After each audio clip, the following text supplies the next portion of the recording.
S ಜನಿವಾರ ಧರಿಸಿದ್ದಕ್ಕೆ CET ಪರೀಕ್ಷೆಗೆ ಅವಕಾಶ ನೀಡದ ಬೀದರ್ ಹಾಗೂ ಶಿವಮೊಗ್ಗ ಘಟನೆ ಖಂಡಿಸಿ ಬ್ರಾಹ್ಮಣ ಧರ್ಮ ಸಹಾಯಕ ಸಭಾದಿಂದ ಮೈಸೂರು ಜಿಲ್ಲೆ ನಂಜನಗೂಡಿನಲ್ಲಿ ಶನಿವಾರ ಸಂಜೆ ಪಂಜಿನ ಪ್ರತಿಭಟನೆ ನಡೆಸಲಾಯಿತು. ಪಟ್ಟಣದ ಆರ್ಪಿ ರಸ್ತೆಯಲ್ಲಿ ಕಾಲ್ನಡಿಗೆ ಮೂಲಕ ಮೆರವಣಿಗೆ ನಡೆಸಿ ಬೀದರ್ ಹಾಗೂ ಶಿವಮೊಗ್ಗ ಘಟನೆ ಹೇಯ ಕೃತ್ಯ ಅಂತ ಭಾರಿ ಆಕ್ರೋಶ ಹೊರಹಾಕಿದ್ರು. ಶಿವಮೊಗ್ಗ ತೀರ್ಥಹಳ್ಳಿ ಹಾಗೂ ಬೀದರ್ನಲ್ಲಿ ಬ್ರಾಹ್ಮಣ ಸಮುದಾಯಕ್ಕೆ ಅವಮಾನ ಆಗಿದೆ. ಜನಿವಾರ ಧರಿಸಿದ್ದಕ್ಕೆ ಹೀನ ರೀತಿಯಲ್ಲಿ ನಡೆಸಿಕೊಂಡಿದ್ದಾರೆ. ಪರೀಕ್ಷೆಗೆ ಅವಕಾಶ ನೀಡದೆ ಇಡೀ ಸಮುದಾಯವನ್ನ ಅಪಮಾನಿಸಿದೆ. ಇದು ಖಂಡನೀಯ. ನಮ್ಮ ಸಮುದಾಯದ ತಂಟೆಗೆ ಬಂದರೆ ಸರಿ ಇರಲ್ಲ. ಮುಂದಿನ ದಿನಗಳಲ್ಲಿ ಈ ರೀತಿಯ ಘಟನೆ ಜರುಗಬಾರದು ಅಂತ ವಿವಿಧ ಘೋಷಣೆ ಕೂಗಿ ಆಕ್ರೋಶ ಹೊರಹಾಕಿದ್ರು.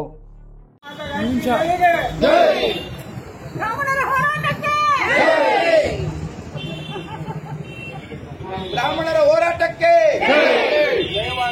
ಬ್ರಾಹ್ಮಣ ಹೋರಾಟಕ್ಕೆ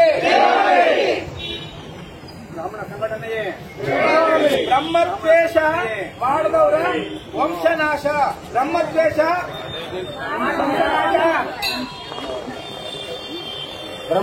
ಮಾಡಿದ್ರೆ ವಂಶ ನಾಶ ಆಗ್ಬೇಕು.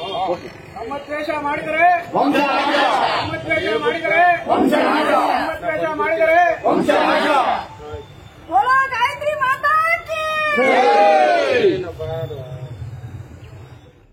ಈ ವೇಳೆ ಬ್ರಾಹ್ಮಣ ಧರ್ಮ ಸಹಾಯಕ ಧರ್ಮಸಭಾದ ತಾಲೂಕು ಅಧ್ಯಕ್ಷ ಗೋವರ್ಧನ್ ಮಾತನಾಡಿ, ಬ್ರಾಹ್ಮಣರನ್ನ ಅವಮಾನಿಸುವ ಹೇಯ ಕೃತ್ಯ ಸಹಿಸುವುದಿಲ್ಲ. ಶಿವಮೊಗ್ಗ ಮತ್ತು ಬೀದರ್ನಲ್ಲಿ ಜನಿವಾರಕ್ಕೆ ಅಪಮಾನವಾಗಿದೆ. ಸಮಾಜದ ಹುಡುಗನಿಗೆ ಪರೀಕ್ಷೆ ಬರೆಯಲು ಅವಕಾಶ ಕೊಟ್ಟಿಲ್ಲ. ಈ ಘಟನೆಯನ್ನ ರಾಜ್ಯ ಸರ್ಕಾರ ಗಂಭೀರವಾಗಿ ಪರಿಗಣಿಸಬೇಕು. ಬ್ರಾಹ್ಮಣರನ್ನ ವಿನಾಕಾರಣ ಕೆಣಕಿದರೆ ನಾವು ಸುಮ್ಮನಿರಲ್ಲ. ಮುಂದಿನ ದಿನಗಳಲ್ಲಿ ಇಂತಹ ಘಟನೆ ಮರುಕಳಿಸಿದರೆ ಪರಿಣಾಮ ಬೇರೆಯದೇ ಇರುತ್ತೆ ಅಂತ ಎಚ್ಚರಿಕೆಯನ್ನ ನೀಡಿದ್ರು. ಆರ್ ಗೋವರ್ಧನ್ ಅಂತ ಅಧ್ಯಕ್ಷರು, ಬ್ರಾಹ್ಮಣ ಧರ್ಮ ಸಹಾಯಕ ಸಭಾ ನಂಜನಗೂಡು ತಾಲೂಕು.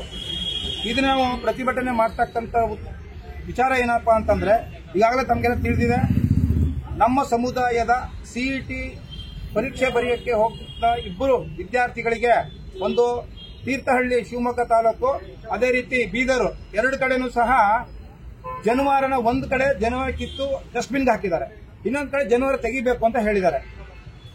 ಆ ಜನಿವಾರ ಡಸ್ಟ್ಬಿನ್ಗೆ ಹಾಕಿರೋದು ಹೇಯ ಕೃತ್ಯ. ಇನ್ನೊಂದು, ನಮ್ಮ ಕುಲಕರ್ಣಿ ಅನ್ನೋ ಹುಡುಗ, ನಾನು ನನ್ನ ಧರ್ಮ, ನನ್ನ ಸಂಸ್ಕಾರ, ನನ್ನ ಸಂಸ್ಕೃತಿ ದೊಡ್ಡದು ಅಂತ ಹೇಳ್ತಾ ನಾನು ಪರೀಕ್ಷೆ ಬರದೇ ಹೋದ್ರೂ ಪರವಾಗಿಲ್ಲ, ನನ್ನ ಯಜ್ಞೋಪವೀತ ಅಥವಾ ಜನಿವಾರನ ತೆಗೆಯೋದಿಲ್ಲ ಅಂತ ಹೇಳಿ ನಮ್ಮ ಸಮುದಾಯಕ್ಕೆ ಒಂದು ಗೌರವವನ್ನು ತಂದುಕೊಟ್ಟಿದ್ದಾನೆ ಹುಡುಗ. ಆ ಹುಡುಗ ಪರೀಕ್ಷೆನೂ ಬರೆದಿಲ್ಲ.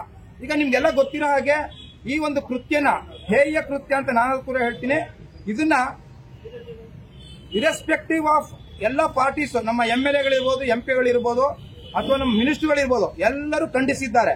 ಇದೇ ರೀತಿ ರಾಜ್ಯಾದ್ಯಂತ ನಮ್ಮ ಅಖಿಲ ಕರ್ನಾಟಕ ಬ್ರಾಹ್ಮಣ ಮಹಾಸಭಾದವರು ಮೊದಲಿಗೆ ಅದನ್ನು ತೀವ್ರ ಖಂಡಿಸಿ ಮುಖ್ಯಮಂತ್ರಿಗಳಿಗೆ ಇದನ್ನು ಸಹ ಮನವಿಯನ್ನು ಸಲ್ಲಿಸಿದ್ದಾರೆ. ಅದೇ ರೀತಿ ತಾಲೂಕು ಮಟ್ಟದಲ್ಲಿ ಮಾಡಬೇಕು ಅಂತ ನಿರ್ದೇಶನ ಕೊಟ್ಟಿದ್ರು. ಹಾಗಾಗಿ ನಾವು ಈ ಒಂದು ಕೃತ್ಯನ ಖಂಡಿಸಿ ನಮ್ಮ ಇಡೀ ನಂಜನಗೂಡು ತಾಲೂಕಿನ ಎಲ್ಲಾ ವಿಪ್ರರು ಸೇರಿ ಈ ಒಂದು ಕೆಲಸನ ಅವ್ರು ಏನ್ ಮಾಡಿದ್ರೆ ಅದನ್ನ ತುಂಬಾ ತೀವ್ರವಾಗಿ ಖಂಡಿಸ್ತಾ ಇದ್ದೀವಿ. ಅದೇ ರೀತಿ ಎಲ್ಲೋ ಒಂದ್ ಕಡೆ ಆ ಹೋಮ್ ಗಾರ್ಡ್ ಅನ್ನ ಇವರು ಸಸ್ಪೆಂಡ್ ಮಾಡಿದ್ದಾರೆ. ಅದು ಸರಿಯಾದಂತ ವಿಚಾರ ಅಲ್ಲ. ಯಾಕಂದ್ರೆ ಹೋಮ್ ಗಾರ್ಡ್ಗೆ ನಿರ್ದೇಶನ ಕೊಟ್ಟಿರ್ತಕ್ಕಂಥವ್ರು ಒಂದು ಉನ್ನತ ಅಧಿಕಾರಿಗಳು, ಅವ್ರನ್ನ ಸಸ್ಪೆಂಡ್ ಅಲ್ಲ ಡಿಸ್ಮಿಸ್ ಮಾಡಬೇಕು.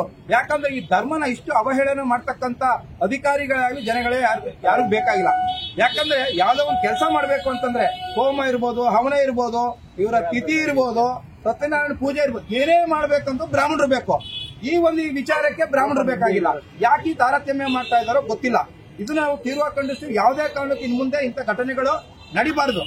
ಹಿಂದೆನೂ ಸಹ ಸುಮಾರು ಘಟನೆಗಳು ನಡೆದಿತ್ತು, ಅಲ್ಲೂ ಸಹ ನಾವು ಪ್ರತಿಭಟನೆ ಮಾಡಿ ಇದನ್ನು ತೀವ್ರವಾಗಿ ಖಂಡಿಸಿದ್ವಿ.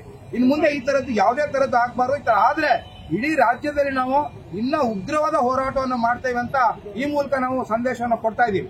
ಅದೇ ರೀತಿ ಜಾತಿ ಗಣತಿ ಆಯ್ತು. ಜಾತಿ ಗಣತಿಲಿ ಏನ್ ಮಾಡಿದ್ರು ಅಂದ್ರೆ, ನಮ್ಮ ಒಂದು ವಿಪ್ರರ ಒಂದು ಸಂಖ್ಯೆನ ಕೇವಲ 15 ಲಕ್ಷ ಅಂತ ತೋರಿಸ್ತಾರೆ. ಅದು 15 ಲಕ್ಷ ಅಕ್ಷರಶಃ ಸುಳ್ಳೋದು. ನಮ್ಮಲ್ಲಿ ನಾವು ಹಿಂದಿನ ನಮ್ಮ ರಾಜ್ಯಾಧ್ಯಕ್ಷ, ನಿಕಟಪೂರ್ವ ರಾಜ್ಯಾಧ್ಯಕ್ಷರು ರಾಜ್ಯಾದ್ಯಂತ ಓಡಾಡಿದಾಗ ಅವ್ರಿಗೆ ಎಲೆಕ್ಷನ್ಗೆ ನಿಂತ್ಕೋಬೇಕಿಲ್ಲ. ಅವಾಗ 30 ಲಕ್ಷಕ್ಕಿಂತ ಹೆಚ್ಚು ಜನ ಬ್ರಾಹ್ಮಣರಿದ್ದಾರೆ ಅನ್ನೋದು ಗೊತ್ತಾಯ್ತು. ಇದಕ್ಕೆ ಒಂದು ಉತ್ತರ ಏನಪ್ಪಾ ಅಂದ್ರೆ, ಈಗ ಕಳೆದ ಒಂದು ವರ್ಷದಲ್ಲಿ ಹವ್ಯಕ ಮಹಾಸಭೆಯವರು ಒಂದು ಸಮ್ಮೇಳನ ಮಾಡಿದ್ರು.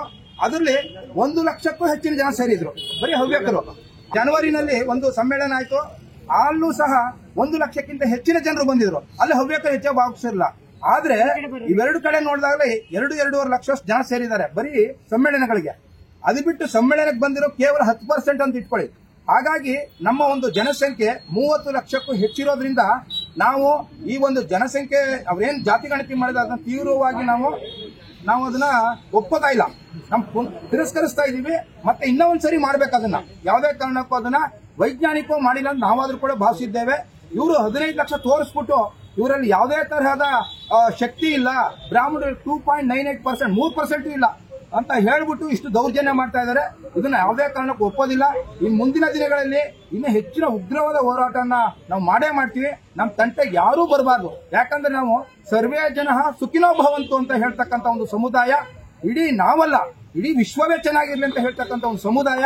ಹಾಗಾಗಿ ನಮ್ಮ ತಂಟೆಗೆ ಯಾರೂ ಬರಬಾರ್ದು. ಈ ಹೇಯ ಕೃತ್ಯ ಮಾಡಿದ್ದಾರೆ.